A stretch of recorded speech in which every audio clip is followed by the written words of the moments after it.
श्री शिवाय नमस्तुभ्यम। हर हर महादेव। दोस्तों, पूज्य गुरु जी ने अभी अपनी कल की शिव महापुराण की कथा में मंगलवार के दिन किया जाने वाला 3 तुलसी पत्ते का एक ऐसा विशेष उपाय बताया है जो उन्होंने आज तक अपनी किसी भी कथा में नहीं बताया है। पूज्य गुरु जी ने कहा कि जब आपके हाथ तंग चल रहे हो, जब रुपये पैसे कहीं से प्राप्त ही ना हो पा रहे हो, जीवन में चारों तरफ से सिर्फ और सिर्फ परेशानियां आ गई हो, उनसे बाहर निकलने का कोई रास्ता ना दिखाई दे रहा हो, तो 22 अप्रैल 2025 मंगलवार के दिन कर लेना। 3 तुलसी पत्ते वाला यह उपाय होगी। हर मनोकामना पूरी मिलेगी, सभी दोषों से मुक्ति, इतना धन आएगा कि संभाले नहीं संभलेगा। माता लक्ष्मी जी और महादेव जी के आशीर्वाद से पूरे साल धन बरसता रहेगा। दोस्तों, जैसा कि आप सभी लोग जानते हैं कि 22 अप्रैल 2025 यानी मंगलवार को पड़ रही है वैशाख महीने की नवमी तिथि। और दोस्तों, यह वह तिथि है जो वैशाख महीने में पड़ने वाली सबसे बड़ी और वैशाख महीने की पहली नवमी तिथि है, क्योंकि यह मंगलवार के दिन पड़ रही है और हमारे हिंदू धर्म में इसका बहुत ही बड़ा और विशेष महत्व होता है। पूज्य गुरु जी ने कहा है कि अगर कभी भी मौका लग जाए और वैशाख महीने की नवमी तिथि मंगलवार को पड़ जाए तो आप लोगों को सिर्फ और सिर्फ 3 तुलसी पत्ते वाला उपाय तो अवश्य ही करना चाहिए, क्योंकि इन दोनों तिथियों का संयोग बहुत ही कम आता है।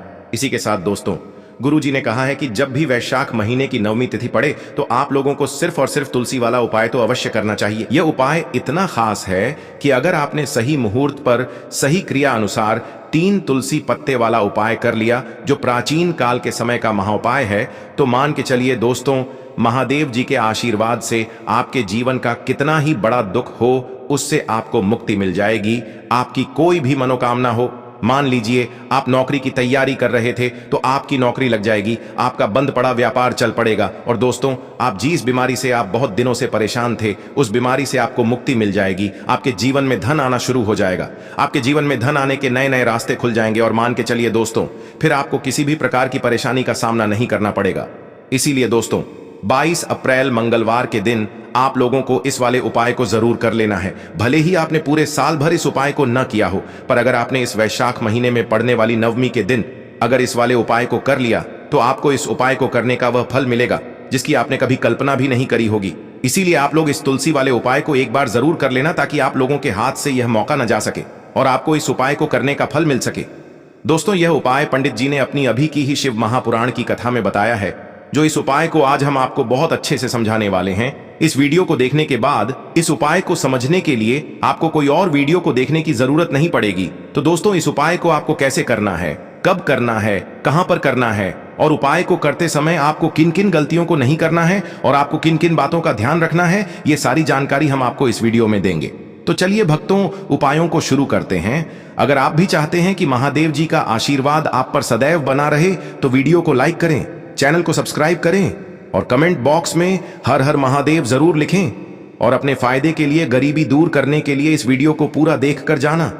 यदि आज आपने वीडियो को बीच बीच में से देखा, काट काट कर देखा, तो जीवन में आपको कभी सफलता हासिल भी नहीं होगी। देखिए दोस्तों, यह 22 अप्रैल मंगलवार नवमी का दिन यह इतना खास होता है, इतना महत्वपूर्ण होता है। देखा गया है कभी कभी बड़े बड़े पूजा पाठ अनुष्ठान से जो मनोकामना पूर्ण नहीं होते, वह 22 अप्रैल मंगलवार के दिन एक छोटे से उपाय करने से ही आपकी मनोकामना पूर्ण हो जाती है। अब हम समझते हैं इस वाले उपाय को हमें करना किस समय है। इस 3 तुलसी पत्ते वाले उपाय को हमें वैशाख महीने के मंगलवार के दिन करना किस समय है।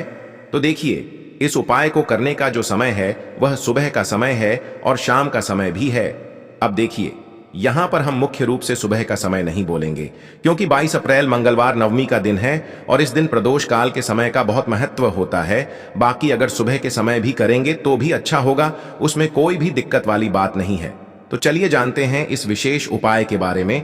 लेकिन उससे पहले एक प्रार्थना, अगर आप इस चैनल पर नए हैं तो आप इस वीडियो को लाइक करें, चैनल को सब्सक्राइब करें और कमेंट बॉक्स में आप अपनी राशि या अपना नाम जरूर डाल दें, क्योंकि हम राशि से जुड़ा भाग्य भी बताते हैं और भाग्य में चल रही परेशानियों को दूर करने के लिए वह आसान से आसान उपाय भी बताते हैं। तो चलिए अब हम अपने सबसे पहले उपाय की बात कर लेते हैं। देखिए, वैशाख मास के दिनों में विशेषकर भगवान शिव और माता पार्वती और विष्णु भगवान का पूजन किया जाता है। अब साथ ही साथ मंगलवार नवमी का दिन भी पड़ गया है, तो ऐसा समझ लीजिए आपके जीवन में धन भी आएगा, सुख भी आएगा, धन बढ़ेगा भी, और साथ ही साथ आपके जीवन के सारे संकटों को भगवान शिव जी दूर कर देंगे। तो चलिए सबसे पहले बात कर लेते हैं। सबसे पहले उपाय की जो कि मंगलवार वाले दिन आपको विशेष कर करना है। और इस उपाय को करने से आपकी कोई भी ऐसी इच्छा, कोई भी विश जो अभी तक अधूरी है, पूरी नहीं हो रही है, तो आपकी बड़ी से बड़ी विश और मनोकामना भी पूरी हो जाती है। जब आप नवमी वाले दिन इस पहले उपाय को कर लेते हैं तो देखिए, आप सभी जानते हैं कि श्री हरि विष्णु जो है उन्हें तुलसी दल सबसे प्रिय है। बिना तुलसी माता के श्री हरि विष्णु अधूरे हैं और बिना तुलसी पत्तों के श्री हरि विष्णु का भोग अधूरा है। अब श्री हरि विष्णु को प्रसन्न करके आप अपनी किसी भी मनोकामना को पूरा कर सकते हैं, क्योंकि श्री हरि विष्णु प्रसन्न हो गए तो आपकी कोई भी विश और इच्छा, मनोकामना अधूरी नहीं रहेंगी। देखिए, हम सभी के घरों में माता तुलसी का पौधा अवश्य ही होता है। तो देखिए, हमें तुलसी जी के पौधे से सबसे पहले तो 3 पत्ते तोड़ने हैं। देखो, एकादशी वाले दिन आपको तुलसी के पत्ते नहीं तोड़ने हैं। तो देखिए, तुलसी जी के आपको 3 पत्ते तोड़ लेने हैं और इन तुलसी जी के पत्तों को तोड़ने के बाद आपको एक चुटकी हल्दी भी अपने साथ में लेनी है। हल्दी के अंदर आपको जल मिलाकर के पेस्ट के रूप में तैयार करना है और इसी के साथ में आपको एक दीपक भी लेना होगा। दीपक आप मिट्टी का भी ले सकते हैं, आटे का भी ले सकते हैं और इस दीपक में आपको शुद्ध घी डाल करके इसमें आपको लंबी रुई की बाती का प्रयोग करना है। देखिए दोस्तों, आपके पास है 3 तुलसी जी के पत्ते हैं। तो पहला जो तुलसी जी का पत्ता है उस पर आपको सबसे पहले तो जो आपने हल्दी ली है उसकी एक बिंदी लगानी है। और पहला जो तुलसी जी का पत्ता है, आपके घर में भगवान विष्णु का चाहे कोई सा भी स्वरूप हो, चाहे लड्डू गोपाल जी का स्वरूप हो या फिर भगवान कृष्ण की आपके मंदिर में प्रतिमा हो या फिर भगवान श्री राम की प्रतिमाएं, उनके सामने आपको पहला तुलसी जी का पत्ता अर्पित करना है। अब देखिए दोस्तों, आपके पास जो 2 तुलसी जी के पत्ते हैं और आपके पास जो एक दीपक है, इन्हें आपको लेकर के पहुंचना है अपने ही घर में तुलसी जी के पौधे के पास में। देखिए, सबसे पहले तो आपके पास जो 2 तुलसी जी के पत्ते हैं उन पर भी आपको हल्दी की एक एक बिंदी लगानी है और उन दोनों ही तुलसी जी के पत्तों को आपको अपने घर में तुलसी जी के पौधे के वहां पर ही अर्पित कर देने हैं। और इस प्रकार से यह दोनों पत्ते भी तुलसी जी के पौधे के पास में अर्पित करने के बाद अंत में जो आपके पास एक लंबी बाती का दीपक है, इसे आपको तुलसी जी के पौधे के पास में ही प्रज्वलित कर देना है। जो भी व्यक्ति अपने ही घर पर इस प्रकार से तुलसी जी के 3 पत्तों का यह उपाय कर लेता है तो उसका परिवार हमेशा खुश रहता है। उसके परिवार में कभी भी कोई भी संकट उत्पन्न नहीं होता है और यदि आपके घर में जो भी गृह क्लेश है वह भी समाप्त होते हैं। तो इस प्रकार से यह सुंदर सा उपाय करना है। अब बात करते हैं अगले उपाय की। देखो, यदि आपके जीवन में आर्थिक संकट बहुत अधिक हो रहे हैं, धन की समस्या लगातार जीवन में बनी हुई है, एक रुपयों को प्राप्त करने के लिए आपको बहुत अधिक मेहनत कर रहे हैं, तो आज रात्रि में सोने से पहले आपको हो यह एक चमत्कारी दीपक का उपाय अवश्य करना है। या फिर यदि आपका जो व्यापार है, बिजनेस है, दुकान है, वह अच्छे से नहीं चल पा रही है, तो आज रात्रि में इस विशेष दीपक का उपाय आपको अवश्य करना चाहिए। देखो दोस्तों, दीपक हमारे घर में सभी नकारात्मक शक्ति को बाहर करता है। यह उपाय आपको साल में केवल एक बार करने का ही मौका मिलता है। देखिए, इस उपाय के लिए आपको तुलसी जी की जो सूखी लकड़ी होती है उसे ले लेना है। देखिए दोस्तों, यदि आपके पास पुरानी तुलसी जी की लकड़ी है तो उसे आप ले सकते हैं, और यदि आपके घर में तुलसी जी जो लकड़ी है वह सूखी हुई है तो उसकी लकड़ी आप तोड़ करके इस्तेमाल कर सकते हैं। लेकिन आपको ध्यान रखना है कि सूर्यास्त से पहले पहले ही आपको यह जो तुलसी जी की लकड़ी है इससे अवश्य ही तोड़ लेना है। तो इस उपाय के लिए आपको सबसे पहले तो एक मिट्टी का दीपक लेना होगा। चाहे तो आटे का दीपक भी ले सके, क्योंकि आटे का दीपक सभी दीपक में सर्वोत्तम माना गया है। इस दीपक के अंदर आपको शुद्ध घी का प्रयोग करना होगा और इससे दीपक के अंदर आपने जो तुलसी जी की लकड़ी ली है उसे भी रख देना है। लेकिन ये जो तुलसी जी की लकड़ी है इसमें आपको चारों तरफ अच्छे से घी लगा लेना है। देखिए, गुरुजी ने बताया है कि जो तुलसी जी की लकड़ी है, यदि आप उपाय करते हैं और बहुत ही शीघ्रता से जल जाती है, तो इसके लिए आपको एक कार्य करना है। आपको थोड़ी सी रुई ले लेनी है और उस रुई को आपने जो तुलसी जी की लकड़ी ली है उस पर अच्छे से चारों तरफ लपेट देनी है। तुलसी जी की लकड़ी के ऊपर रुई लपेटने के बाद इसे आपको पूरा घी के अंदर डुबो लेना है। अब इसे आपको बाती के रूप में प्रयोग करना है। अब दोस्तों, इस दीपक को आपको प्रज्वलित कहाँ करना है? तो इस दीपक को आपको या तो भगवान विष्णु के सामने प्रज्वलित करना होगा, या फिर आपको भगवान श्री राम के सामने प्रज्वलित करना होगा, या फिर भगवान कृष्ण के सामने, यानी कि भगवान विष्णु के जो भी अवतार हैं उनके सामने आप ये दीपक प्रज्वलित कर सकते हैं। या फिर आप इस दीपक को माता तुलसी जी के सामने भी प्रज्वलित कर सकते हैं। पूज्य गुरु जी ने बताया है कि जो भी व्यक्ति इस प्रकार से तुलसी जी की डंडी से यह दीपदान कर देता है उसके जीवन में कभी भी धन की समस्या नहीं होती है। इसीलिए आपको यह पूरे साल में केवल एक बार ही मौका मिलता है। इस उपाय को करके देखना, आपकी सभी इच्छाएं जरूर पूर्ण होंगी। यह जो उपाय है रात्रि में सोने से पहले करना है। देखिए, इस उपाय के लिए आपको मात्र 1 लौंग का जोड़ा लेना है, यानी कि 2 फूल वाली लौंग लेनी है। साथ में आपको मात्र थोड़ा सा शहद लेना होगा और इसी के साथ में आपको तांबे के पात्र के अंदर शुद्ध जल लेना होगा। अब देखिए, इन सभी सामग्रियों को लेकर के आपको भगवान शिव के मंदिर में पहुंच जाना है। देखें, ये उपाय आप सुबह से लेकर शाम तक कर सकते हैं। तो वो सबसे पहले तो आपके पास जो 2 फूल वाली लौंग हैं, उन्हें आपको शहद के अंदर अच्छे से डुबोना है, यानी कि दोनों लौंग पर आपको अच्छे से शहद का लेपन कर देना है। अब आपको जो आपके पास एक लोटा जल है, सबसे पहले तो उसे शिवलिंग पर धीरे धीरे समर्पित करना है और श्री शिवाय नमस्तुभ्यम इस मंत्र का जाप करते हुए समर्पित कर देना है। अब आपके पास जो 2 फूल वाली लौंग है, शहद से उसे आपको शिवलिंग पर अर्पित करना है और आपको प्रार्थना करनी है कि जीवन में जो रोग की स्थिति है वे समाप्त हो, जीवन के जो संकट और समस्याएं हैं वह सभी समाप्त हो, जीवन से जो कर्ज की समस्या है वह समाप्त हो। इस प्रकार से प्रार्थना करते हुए यह जो 2 फूल वाली लौंग ही शहद संयुक्त, इससे आपको शिवलिंग पर अर्पित कर देनी है। आपकी जो भी समस्या होगी इस मंगलवार के दिन अवश्य ही समाप्त हो जाएगी। तो इस प्रकार से आपको पहला उपाय करना है। अब हम बात कर लेते हैं दूसरे उपाय के बारे में। देखो, यह उपाय आपके लिए सर्वश्रेष्ठ होने वाला है। देखिए, इस उपाय के लिए आपको मात्र 5 हरे मूंग के दाने आपको साबुत लेने हैं, खंडित नहीं होने चाहिए। इस बात का ध्यान रखें। और इसी के साथ मैं आपको एक तांबे के पात्र के अंदर अपने घर से शुद्ध जल ले लेना है। अब दोस्तों, इन सभी सामग्रियों को लेकर के आपको सीधे पहुंच जाना है भगवान शिव के मंदिर में। देखिए, इस उपाय को भी आप सुबह भी कर सकते हैं और शाम के समय में भी कर सकते हैं। देखिए, भगवान शिव के मंदिर में पहुंचने के बाद आपके पास जो 5 हरे मूंग हैं, उनमें से पहला जो हरा मूंग है, आपको शिवलिंग के सामने जो नंदी महाराज होते हैं और उनका जो पैर उठा हुआ होता है, वहां पर आपको पहला हरा मूंग समर्पित कर देना है और आपको ओम नमः शिवाय इस मंत्र का जाप कर लेना है। फिर आपको दूसरा हरा मूंग लेना है और शिवलिंग पर जो श्री गणेश जी वाला स्थान होता है, वहां पर आपको यह दूसरा हरा मूंग समर्पित कर देना है, यानी कि शिवलिंग के सीधे तरफ आपको यह दूसरा हरा मूंग समर्पित करना है। और फिर आपको ओम नम शिवाय या फिर श्री गणेशाय नम इस मंत्र का जाप कर लेना है। तीसरा हरा मूंग का दान आपको भगवान शिव की सबसे प्रिय पुत्री माता अशोक सुंदरी वाले स्थान पर समर्पित करना होगा।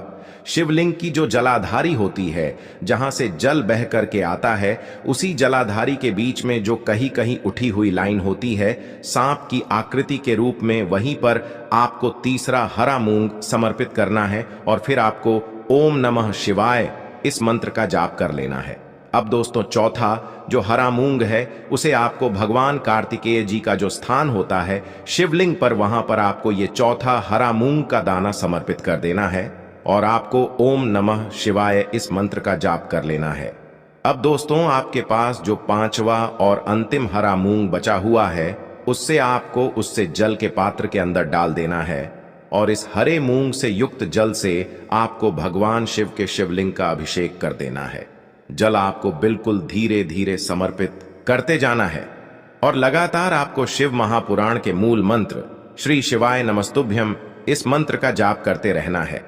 फिर आपको शिवलिंग के सामने बैठकर, यदि आप अपने बच्चों के लिए ये उपाय कर रहे हैं, यदि आप अपने बच्चों की बुद्धि, ज्ञान और विवेक के लिए उपाय कर रहे हैं, तो उसके लिए आपको प्रार्थना कर लेनी है। या फिर व्यापार में वृद्धि करने के लिए ये उपाय कर रहे हैं, तो उसकी कामना करते हुए आपको प्रार्थना कर लेनी है। या फिर अपनी नौकरी के लिए कर रहे हैं, या फिर अपने इंटरव्यू के लिए, या फिर धन की प्राप्ति के लिए कर रहे हैं, जिस भी कामना के लिए आप उपाय कर रहे हैं, उसे परिपूर्ण करने के लिए आपको महादेव से प्रार्थना कर लेनी है और फिर आपको वापस अपने घर आ जाना है। पूज्य गुरु जी ने कहा है कि जो भी व्यक्ति इस उपाय को कर लेता है, तो यकीन मानिए आपके जीवन की जो सारे संकट, कष्ट और बाधाएं ही वो सभी समाप्त होंगे। अब हम बात करते हैं अगले उपाय की। इस उपाय के लिए आपको एक दीपक लेना है। दीपक आप मिट्टी का भी ले सकते हैं और शुद्ध आटा मढ़कर उसका दीपक भी आप तैयार कर सकते हैं। दीपक के अंदर गोल बाती का प्रयोग करना है और दीपक के अंदर आपको शुद्ध घी का प्रयोग करना है। इसी के साथ में आपको मात्र एक फूल वाली लौंग लेनी होगी। अब यह एक दीपक और एक फूल वाली लौंग लेकर के सीधा आपको पहुंचना होगा बरगद के वृक्ष के वहां पर। देखिए, सबसे पहले तो आपके पास जो एक फूल वाली लौंग है, उससे आपको बरगद के वृक्ष की जड़ में समर्पित करना है। देखिए, अगर आपके जीवन में कोई भी बड़ा संकट आने वाला है, कोई भी बड़ा कष्ट आने वाला है, तो वह इस उपाय के माध्यम से दूर होने वाला है। महादेव की विशेष कृपा रहेगी कि जो भी संकट आपके जीवन में आने वाला होगा, वह भी दूर हो जाएगा। तो आपको एक लौंग समर्पित करनी है बरगद के वृक्ष की जड़ में, और वहीं पर आपको जो है गोल बाती वाला दीपक जो आप लेकर के गए हैं, उससे भी वहां पर प्रज्वलित कर देना है। वटकेश्वर महादेव का स्मरण करते हुए देखिए, जब भी आपको जीवन में इस साल लगने लगे कि आपके जीवन में कुछ भी अच्छा नहीं चल रहा है, तब भी आप कोई उपाय करना है, तो इस प्रकार से आपको ये उपाय करना है। अब हम जान लेते हैं चौथे विशेष उपाय के बारे में। देखें, यदि आपके विवाह में, शादी में कोई भी समस्या आ रही है, यदि आपका जो कर्ज है वह दिन पर दिन बढ़ते ही जा रहा है, तो आपको ये चमत्कारी उपाय करना चाहिए। कोई भी समस्या अगर जीवन में है तो उसे दूर करने के लिए आप कोई उपाय करना चाहिए। मंगल दोष से जुड़ी हुई समस्या भी है, तब भी आपको ये उपाय करना चाहिए। देखिए, इस उपाय के लिए आपको एक तांबे के पात्र के अंदर अपने घर से शुद्ध जल लेना है, और इसी के साथ में आपको एक चुटकी लाल चंदन लेना होगा। अब आपको क्या करना है कि जो लाल चंदन आपने लिया है, उसे आपको उससे जल के पात्र के अंदर डाल देना है, और ये जल्द जो है आपको लाल चंदन से युक्त तैयार कर लेना है। और ये लाल चंदन से युक्त जल आपको भगवान शिव के मंदिर में लेकर के पहुंचना है। लेकिन ये उपाय भी आप सुबह से लेकर के शाम तक कर सकते हैं। अब दोस्तों, ये जो लाल चंदन से युक्त जल हैं, इससे आपको भगवान शिव के शिवलिंग पर धीरे धीरे अर्पित कर देना है, और आपको लगातार श्री शिवाय नमस्तुभ्यम इस मंत्र का जाप करते रहना है। देखिए, यदि आपके जीवन में विवाह से जुड़ी समस्या चल रही है, तो आपको मंगलेश्वर महादेव का स्मरण करना है, और जीवन में अधिक कर्ज की समस्या है तो आपको आरण मुक्तेश्वर महादेव का स्मरण करना है। देखना, एक दिन आपकी सब तरह की समस्या जल्दी ही समाप्त हो जाएगी। तो इस प्रकार से आपको ये चौथा उपाय करना है। अब हम जान लेते हैं अंतिम और पांचवें उपाय के बारे में।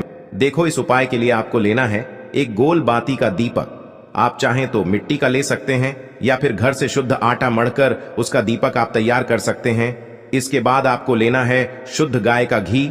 अगर वो नहीं है तो कोई भी देसी घी इस्तेमाल कर सकते हैं, जिससे आपको दीपक प्रज्वलित करना है। देखो, अब ये सब सामग्री लेकर आपको जाना है प्रदोष काल में आपके घर पर तुलसी जी के घेरे के पास में। देखो, ये उपाय तो आपको अवश्य करना है।